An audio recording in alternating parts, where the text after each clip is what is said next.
the PC hardware company Nvidia has shaved 90% of its estimates for Q4 revenue ahead of next month's financial review, dropping the estimate from $2.7 billion to $2.2 billion. The company had, as reported by Ars Technica, already endured a dip in demand, following a decrease in cryptocurrency interest. But this latest reduction is driven primarily by lower than expected sales of its RTX line and some amount of economic uncertainties.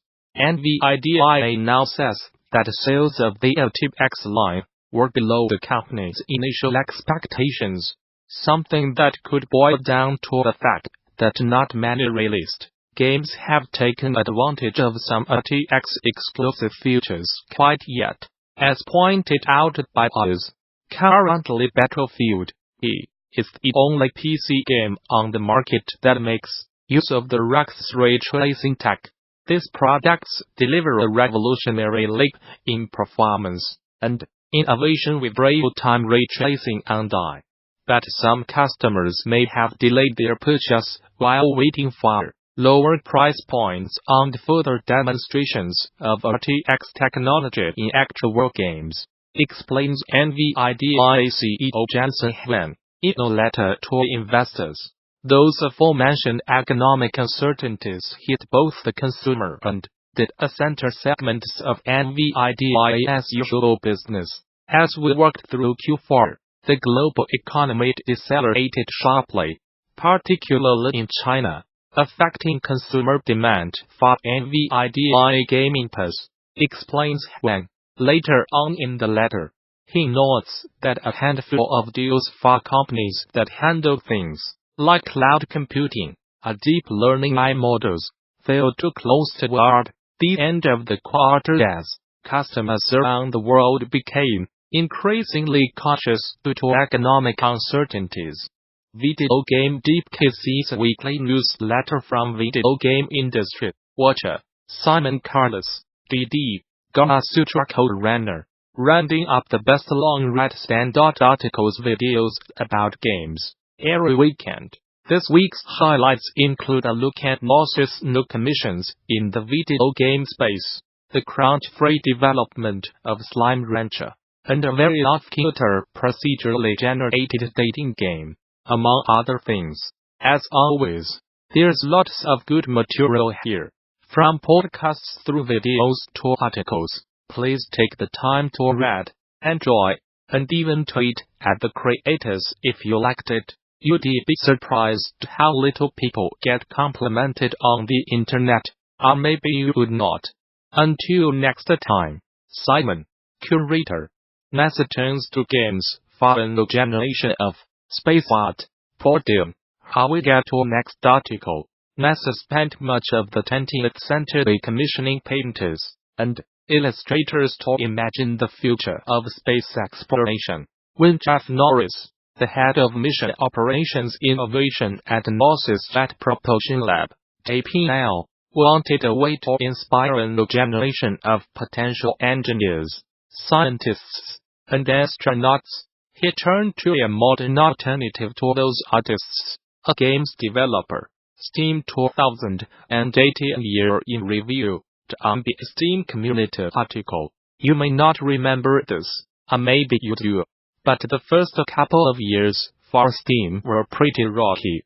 We did not have much beyond the rudimentary client, a way for users to buy games, and servers to deliver those bits, most of the time.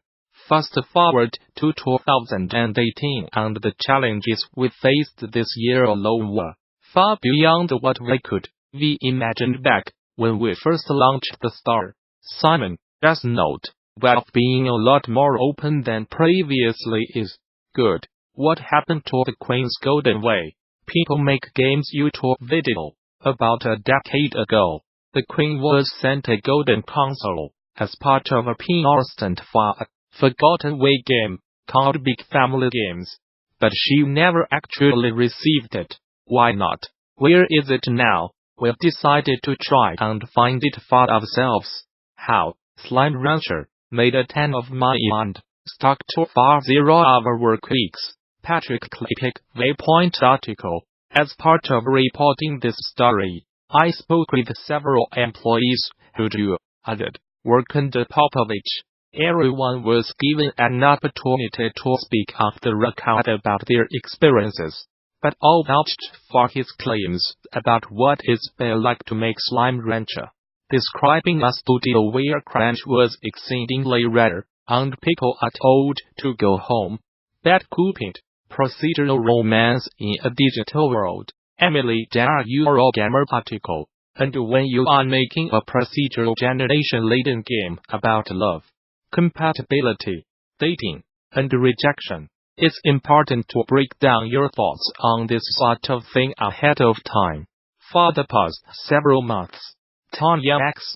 Short and her team at indie studio Kid Fox Games have been developing Batcooped, a digital betting game that turns procedurally generated dates into a game of prediction, games and crowdfunding in 2018. The Gamasutra co-partners article.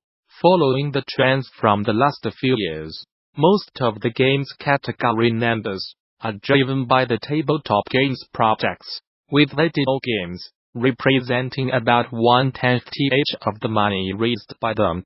Playing cards are still very popular, with more than 500 projects funded. Simon does note infinite graphs, but great detail on a revenue growth stalled, but still useful for communities. Video game crowdfunding thing. The Grand Tour game is a bad game, but an interesting vision for INTERACTIVETV. Only Welch Eurogamer article.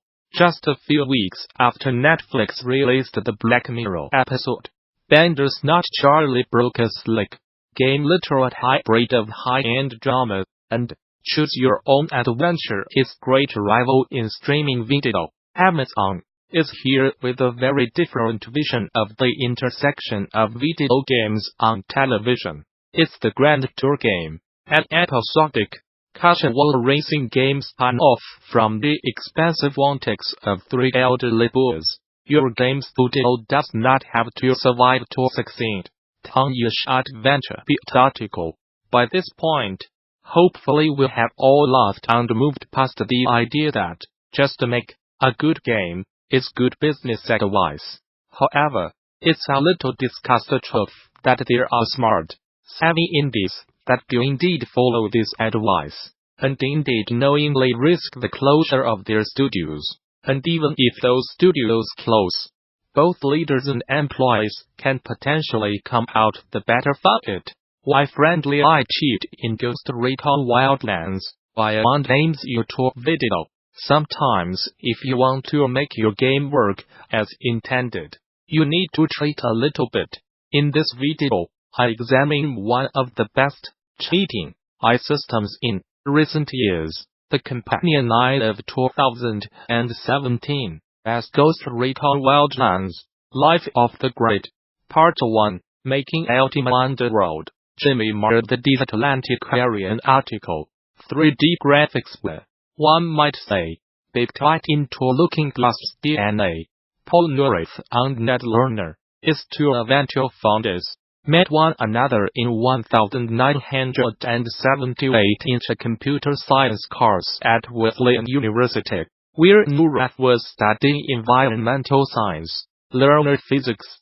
For the course's final project, they teamed up to make a 3D space game rendered in ASCII text. The real-world battle over dancing avatars did Fortnite steal the floss. Elizabeth Harris New York Times article. In 1973, the performer Hugo Lucchini sold screenshot broadcasting after one of his news programs aired his entire act on television, an act in which he shot himself out of a cannon at an Ohio county fair and landed in a net 200 feet away.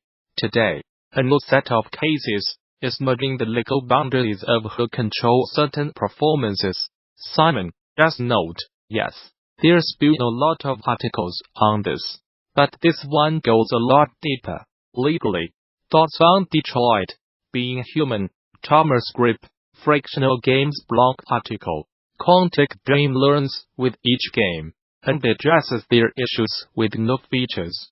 But with no features come no issues, and lots of juicy design lessons. In this blog post, I will talk at length about affordance, then touch upon branching and themes. Simon, just note, notable because Thomas is the designer of Amnesia, The Dark Descent Soma, and one of the smartest design minds around.